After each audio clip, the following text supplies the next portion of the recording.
네, 오늘은 리얼티 인컴 두 번째로 추가 매수를 한 이야기를 한번 해보려고 합니다. 제가 지난번 영상은 첫 번째 추가 매수 한 이야기였고 이번에는 이제 두 번째 추가 매수를 한 이야기.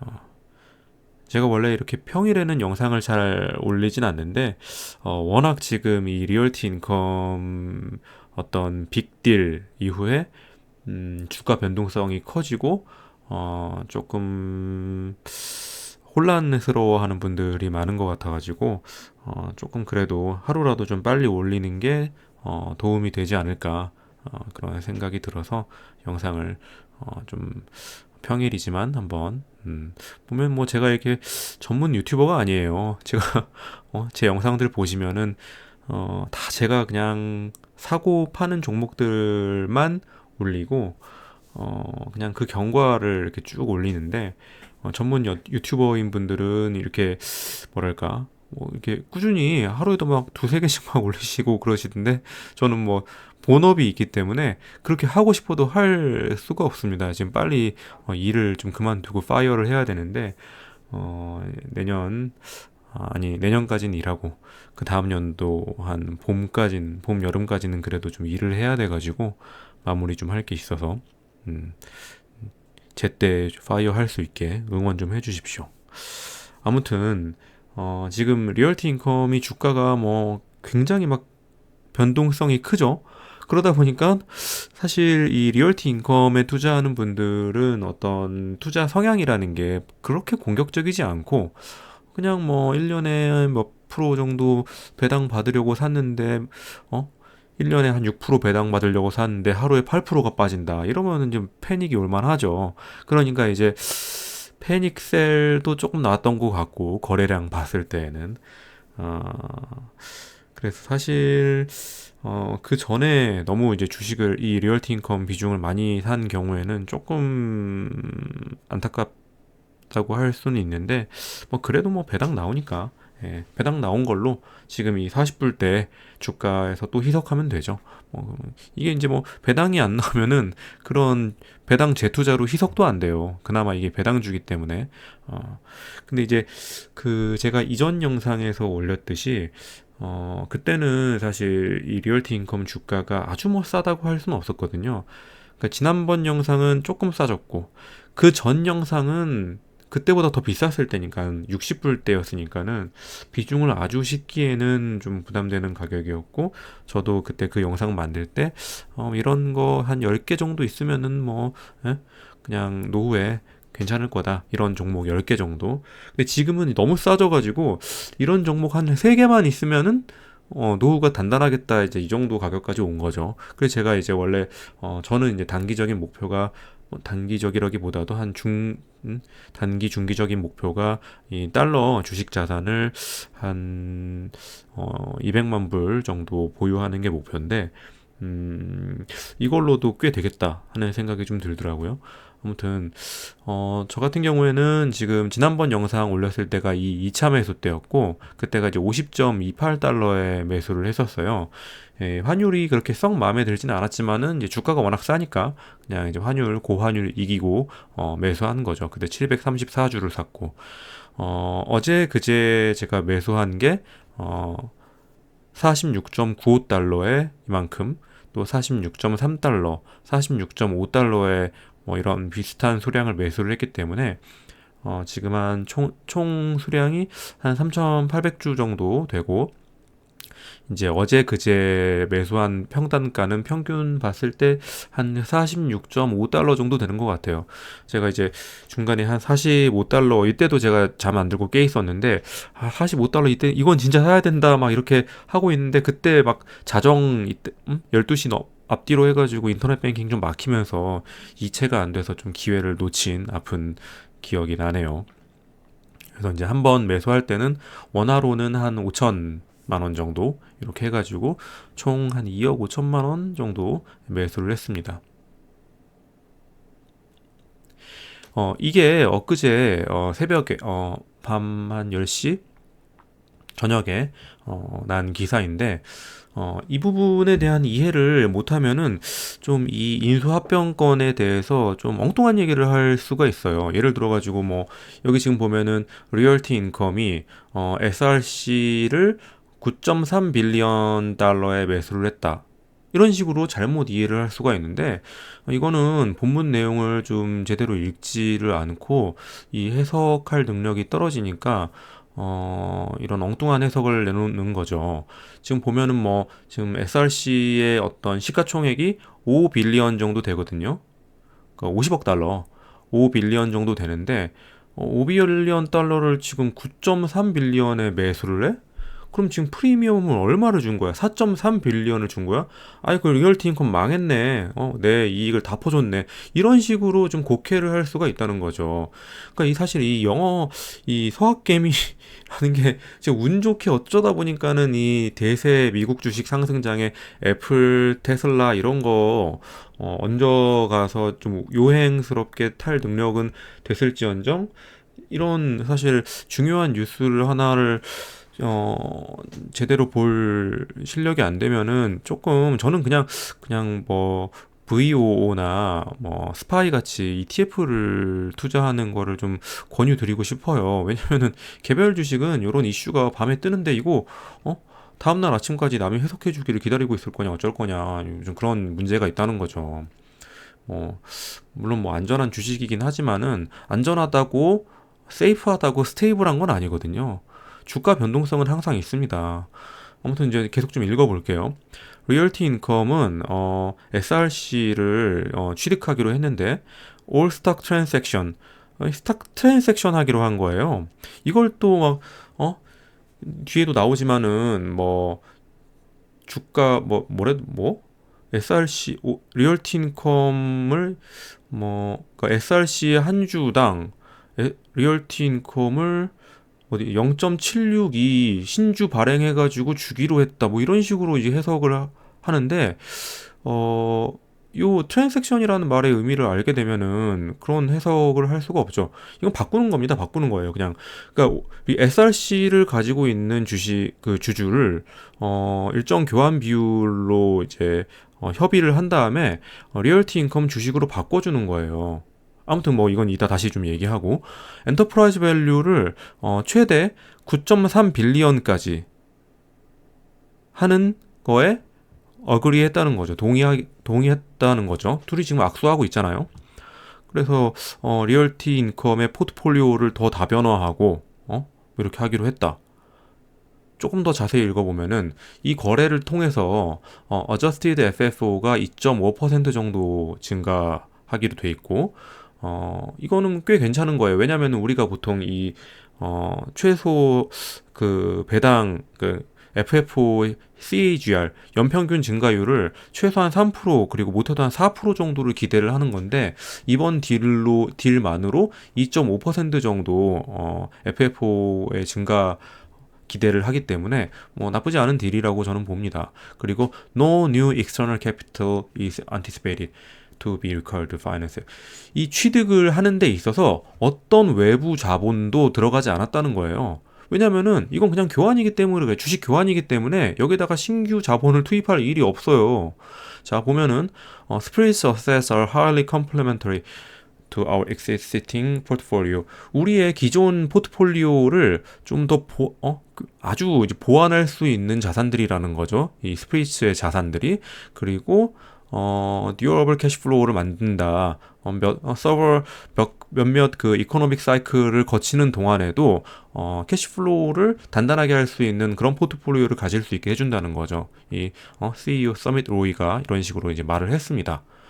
그래서 이 이제 거래 내용을 구체적으로 보면은 SRC 주주들은 신주 새로 발행된 리얼티 인컴 주식을 0.762 주를 받는다는 거죠. SRC 한 주당. 그러면 이걸 일단 받고 그 합병이 완료가 되면은 이 SRC 주식은 없어지는 거예요. 교환되는 거죠. 만약에 SRC 주주들이 자기 가지고 있는 주식은 그대로 가지고 있고 리얼티 인컴을 0.762주씩 추가로 받는다면 SRC 주주 대박이지. 그렇잖아요? 그게 아니고 바꿔주는 거예요.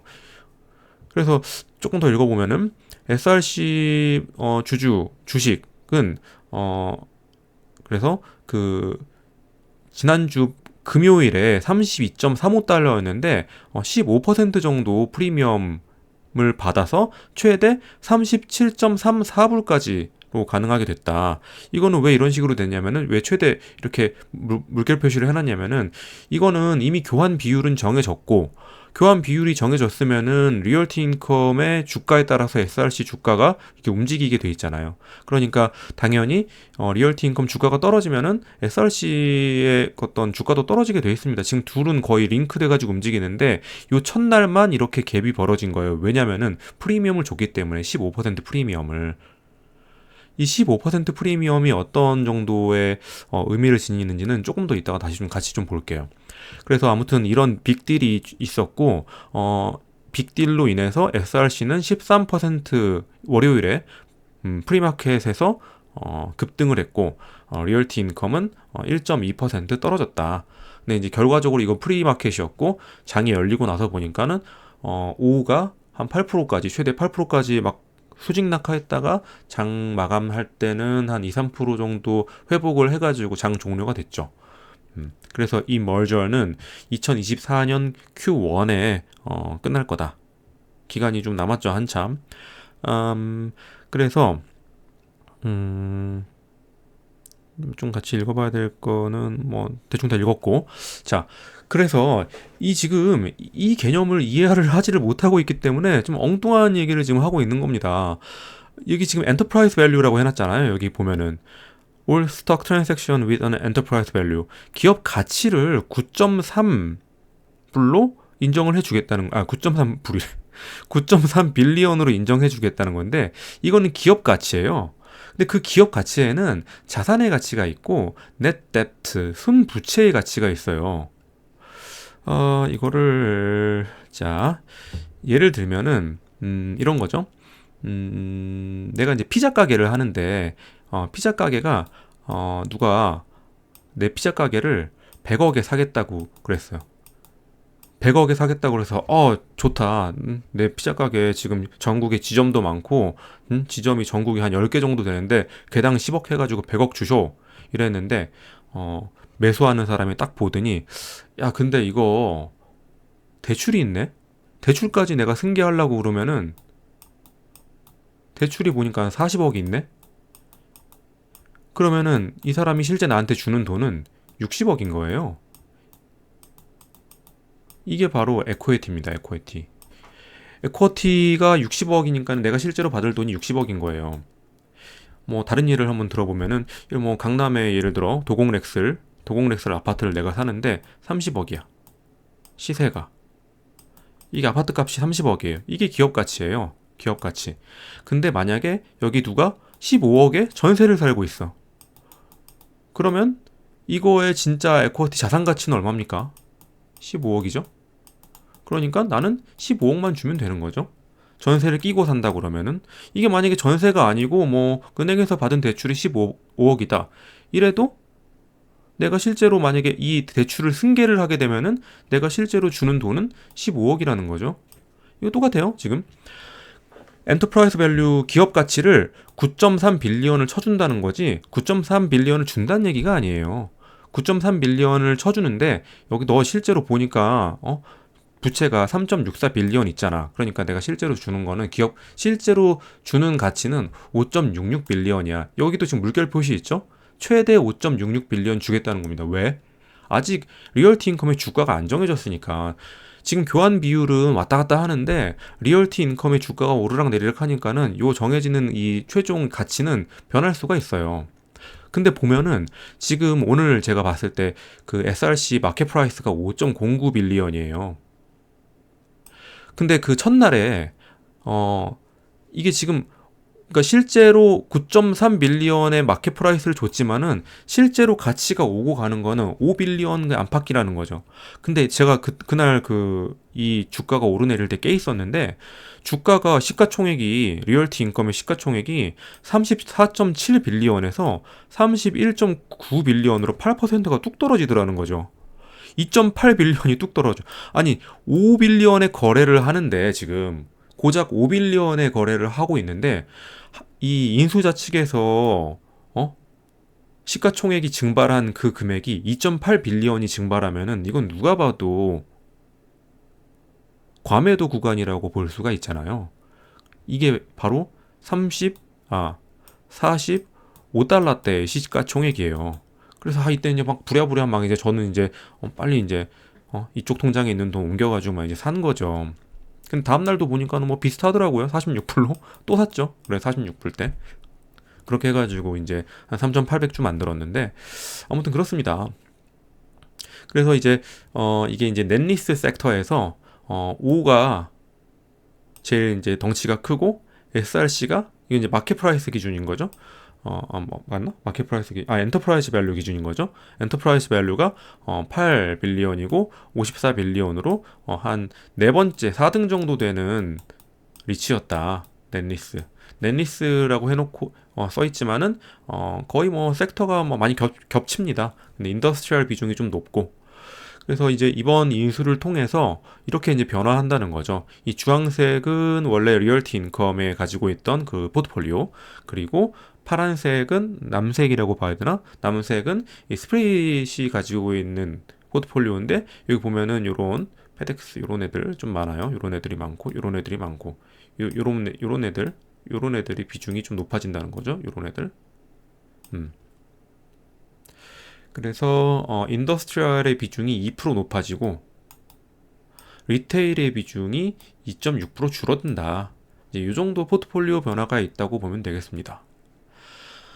이게 이제 대출 만기가 이런 식으로 분포가 돼 있다는 건데 SRC가 이 지금 2024년에는 SRC 입장에서는 그 만기 되는 대출은 없고 2025년에 좀 많죠? 원래 2025년에는 그 리얼티 인컴은 별로 없었는데 그리고 2026년은 거의 없고 그리고 이렇게 쭉 이렇게 분포가 잘 돼 있고 2033년이랑 그 이상 아주 초장기 대출이 한 14% 있는 게 이 리얼티 인컴의 장점이었는데 아무튼 그 이런 스피릿 같은 경우에는 이런 초장기 대출은 없고 이렇게 2025년부터 2032년까지 좀 이렇게 골고루 분포돼 있다. 그리고 2024년에 만기가 돌아오는 대출은 없다. 스피릿에는 이런 식으로 이제 이해하면 되겠습니다. 그래서 제가 이제 지금 날짜가 이제 11월 2일 새벽인데 12시 좀 넘어가는데 이날 그 교환 비율을 한번 제가 봤어요. 그랬더니 이제 이때 밸류를 봤다는 거죠. SRC 같은 경우에는 전날 주가가 많이 올라가지고 사실 밸류가 너무너무 저평가였는데 조금 그 저평가가 회소가 된 상태예요. 그래가지고 나온 그 밸류가 PFFO는 9.88 그리고 배당 수익률은 7.44%. 근데 이게 이틀 전만 해도 그러니까 이게 이제 PFFO는 이제 더 이상 제가 이제 설명을 안 들어도 되겠죠. 이거는 일반 주식으로 치면 PER 같은 거. 주가 수익 배율 같은 거. 근데 이제 리츠에서는 이 배당 가능 이익을 가격으로 나눈 가격을 배당 가능 이익으로 나눈 PFFO를 쓴다고 했죠. 아무튼 이게 8대로 정말 엄청나게 저평가 상태였어요. 근데 이제 이틀간에 막 많이 오르면서 이게 저평가가 좀 해소가 됐고 배당 수익률은 이틀 전에는 8% 막 8.6% 8% 이랬던 것 같은데 이것도 주가가 많이 오르면서 이렇게 많이 떨어졌어요. 배당금은 이만큼이고 반면에 리얼티 인컴은 주가가 좀 떨어지면서 PFFO가 더 저평가가 됐죠. 그리고 배당 수익률은 상대적으로 더 올랐죠. 배당금 1년에 지금 매달 0.256달러를 주기 때문에 12 곱하면은 3.072달러고 그 교환 비율은 0.762로 하겠다는 거죠. SRC 한 주당 리얼티 인컴 0.762주를 주겠다.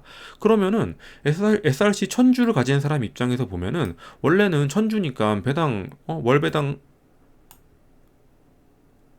잠깐만 맞나? 이거 월 배당 맞나?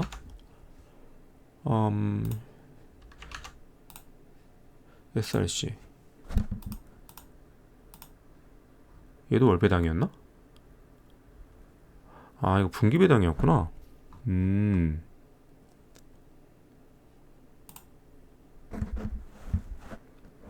아무튼 2.68. 맞네. 계산을 잘못한 줄 알고 좀 잠깐 멘탈이 잠깐 흔들렸어요.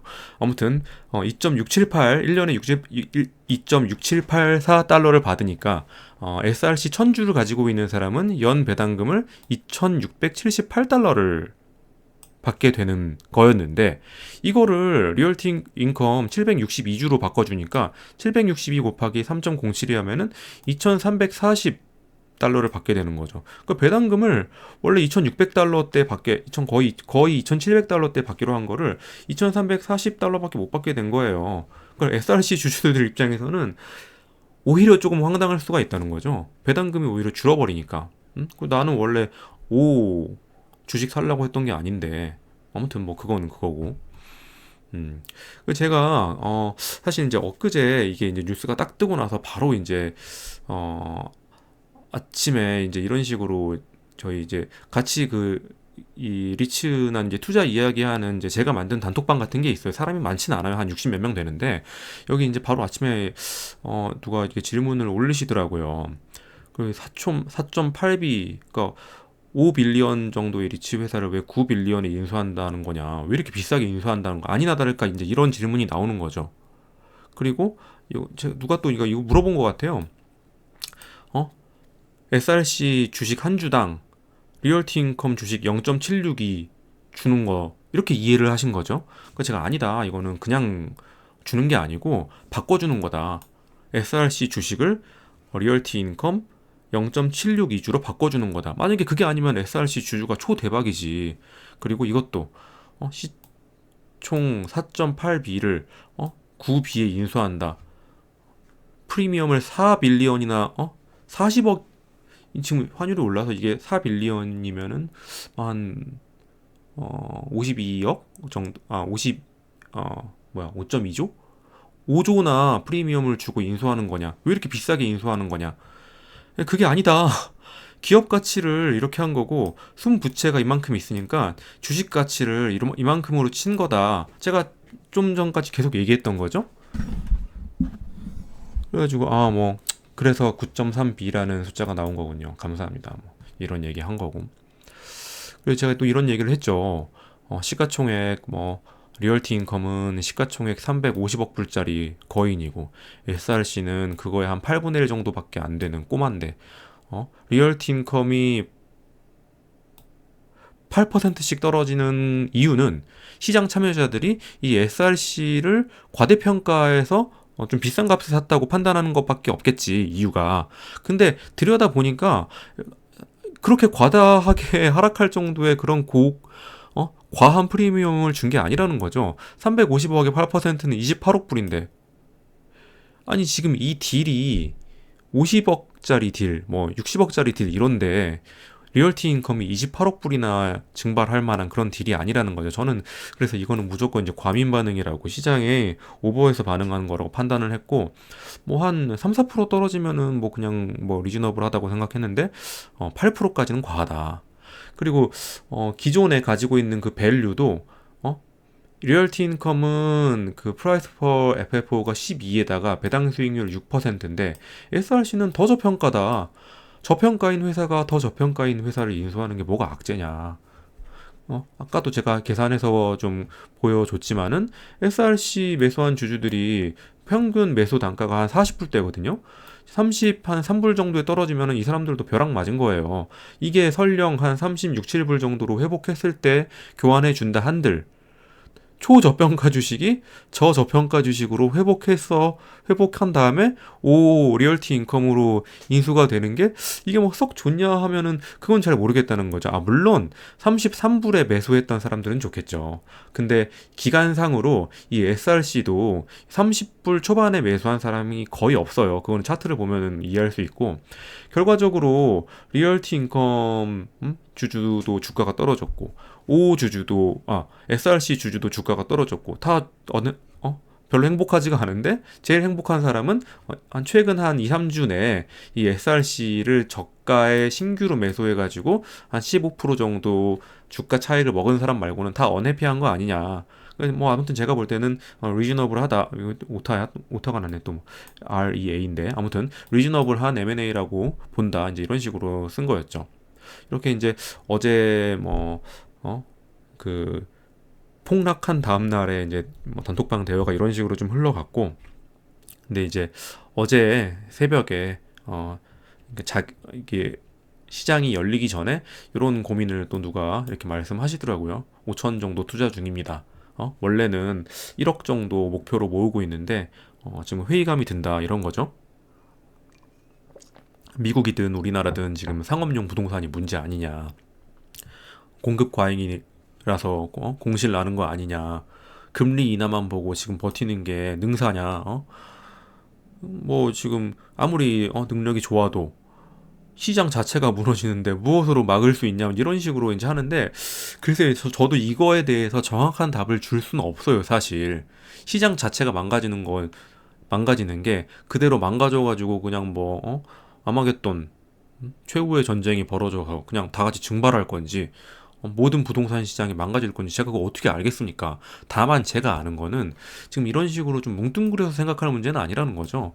제가 한 답변이지만은 같이 좀 읽어볼게요. 주가가 하락하니까는 이 생태계가 무너진다는 생각을 하는 거예요.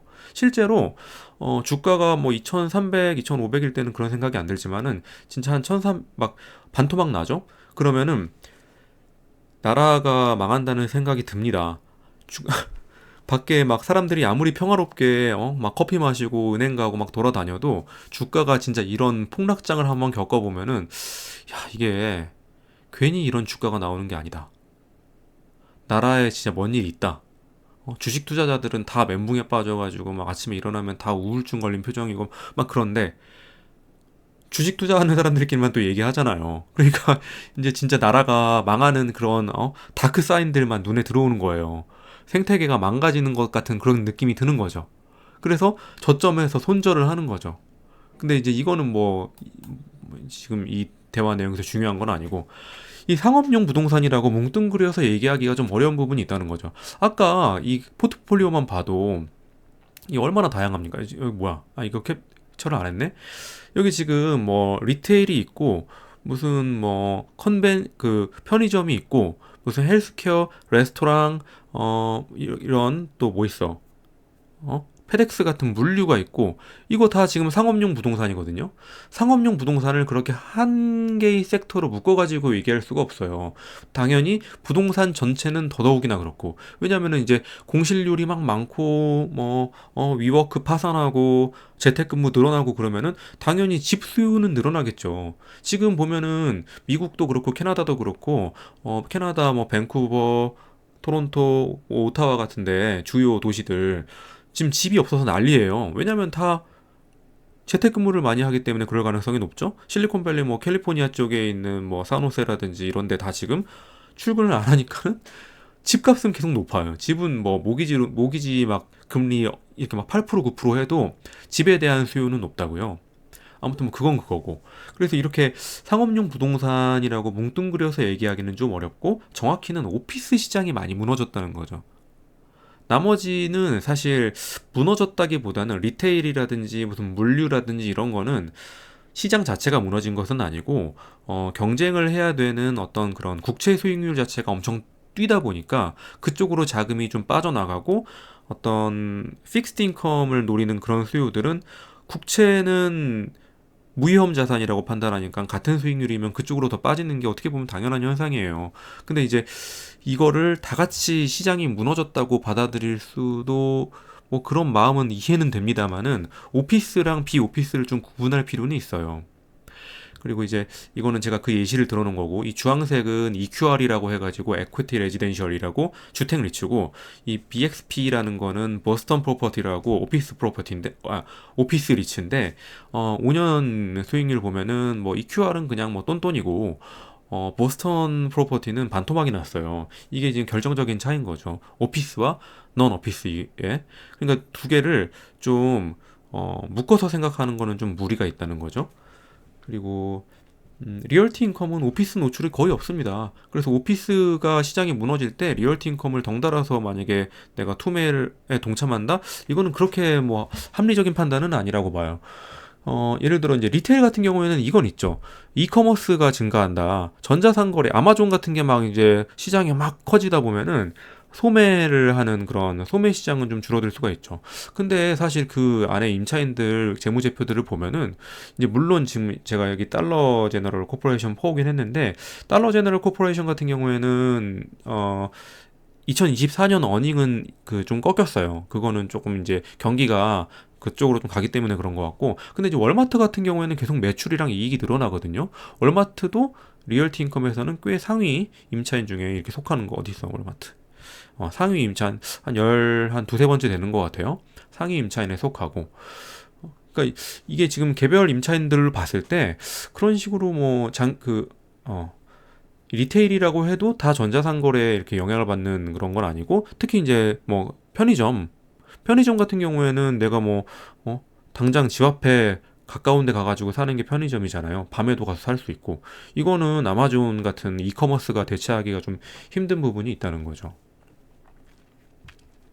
그래서 그러면 월마트나 이런 것까지 다 무너지면은 리얼티 인컴도 좀 힘들어지지 않냐. 근데 그거는 사실 저 여기 써놨지만은 모든 이제 대공황 수준으로 와가지고 임차인들이 그냥 연쇄적으로 다 묻어나고 다 자빠지게 되면은 그거는 집주인이 아니고 집주인 할아버지라도 어쩔 수가 없어요. 그건 뭐 하나님도 어쩔 수가 없고 그건 어떻게 할 수가 없습니다. 근데 그런 상황까지 가정한다면은 사실 투자하기가 너무 무섭고, 이제 리얼티 인컴 정도면은 그래도 웬만큼 버틸 능력이 된다, 이렇게 받아들이는 게 맞지 않나.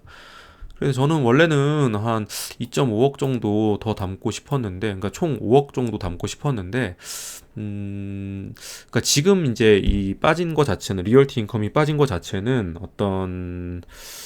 리얼티 인컴 자체의 어떤 문제, 그게 시장의 오해든 뭐든 간에 이 리얼티 인컴이 어떤 이런 빅딜을 함으로 인해서 발생한 그런 어떤 손바뀜? 이런 거잖아요.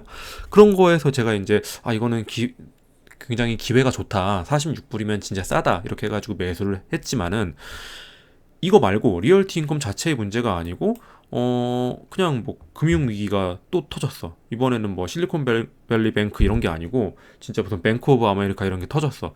이러면은 리얼티 인컴이 아니고 리얼티 인컴 할아버지라도 어쩔 수가 없다니까요. 그럼 그때는 진짜 막 40불을 깰 수도 있죠.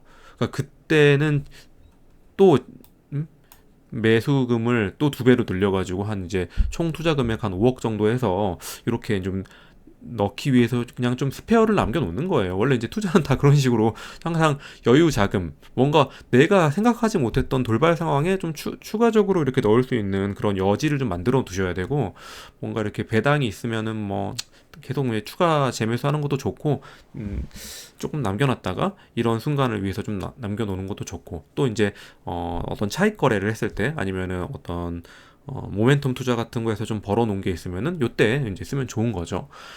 그때 만약에 진짜 3자를 봤을 때는 그때는 확 진짜 5억 정도 불어 넣으면은 퀀텀 점프도 할 수 있는 그런 좋은 기회가 될 수 있겠죠. 물론 이제 그 전에 사놓은 주식은 좀 피눈물 날 수는 있지만은 그런 배당 받으면서 기다리면 되죠.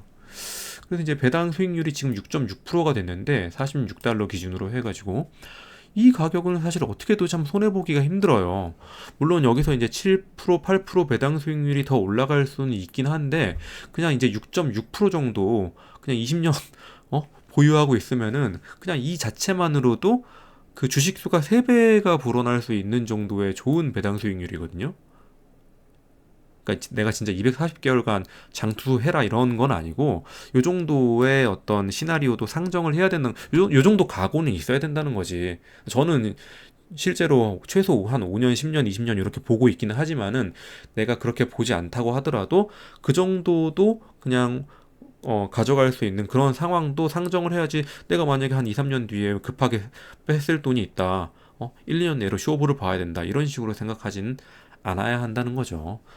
예? 그래서 그렇고, 리테일도 어쨌든 불황이 오면은 이익이 꺾입니다. 그건 당연한 거예요. 지금 벌써 이 달러 제네럴 같은 경우에는 제가 이제 그 내년 그 리비전 같은 걸 보니까 벌써 2024년 EPS가 좋지가 않아요. 뭔가 좀 꺾이기 시작했어. 근데 이제 사실 월마트 같은 경우에는 지금 승승장구하고 있거든요. 이익이랑 매출이 막 오르는데 승승장구 한다고 해가지고 리얼티 인컴이 이익이 막 느는 건 아니에요. 월마트는 그냥 자기가 내기로 한 임대료만 내면 돼. 그거는 이익이 꺾이기 시작한 달러 제너럴도 마찬가지예요. 이게 바로 리츠 투자의 장점인 거죠. 내 임차인이 이익이 들쭉날쭉해도 나는 정해진 임대료를 받을 수 있다. 다 그거 보고 건물 투자하는 거 아니겠어요? 그리고 심지어 이 리얼티 인컴은 배당 여력을 100% 사용하고 있지도 않아요. 페이아웃 레이시오가 75%여가지고 아직 여지가 많이 있다고요. 옛날에 진짜 2008년 이때 금융위기 왔을 때 이 페이아웃 레이시오가 막 80% 후반대, 90%막 이렇게 요 안팎으로 올라간 적도 있긴 했었어요. 그게 진짜 이 금융위기의 무서움인 거죠. 근데 그때도 뭐 페이아웃 레이시오를 꽉 채워서 준 적은 없었다는 거죠. 아무튼 뭐 이렇고 한번 볼까? 지금 시간이 뭐 1시가 좀 넘었는데 지금 뭐 어, 주가는 뭐 0.6%뭐 의미 없습니다. 이 정도 상승은 별로 의미가 없고 이 정도 상승은 나스닥이나 S&P가 같이 오르면은 얼마든지 그냥 이걸 뭐 반등했다고 얘기하기는 조금 어렵고 이제 제가 이제 매수했던 거는 2억 5천 정도 됐는데 지금 실제로는 한 마이너스 한 680 정도, 680만 원 정도 마이너스가 났죠. 뭐 손익금은 마이너스 1000만 원이라고 돼 있긴 하지만은 그간에 이제 배당 받은 것도 있고 환차익도 있고 하기 때문에 그거는 여기 이 손익금에 계산이 안 되거든요. 그래서 이제 2억 5천만 원 정도 넣었는데 한 670만 원 정도 마이너스가 났다. 그러면은 한 2점 몇 프로, 2.5% 정도 마이너스가 된 상태라고 보면 되겠죠. 여기 찍혀 있기로는 마이너스 한 4% 가까이 돼 있긴 하지만은 아무튼 뭐 기존에 좀 물량을 많이 가지고 계신 분이라고 한다면은 지금 상황이 그렇게 썩 유쾌하진 않을 수는 있어요. 근데 이제 뭐 그래도 알 거는 제대로 알고 뭐 대응을 하든지 걱정을 하든지 해야 될 거 아니에요. 요 기사 난 거 보면은 뭐 확실히 좀 그 부분에 대해서는 이해를 하고 넘어가셨으면 하는 바람에 제가 굳이 평일에 또 마이크를 좀 켜봤습니다. 예. 음. 네, 오늘 영상은 여기까지 하고 마칠게요.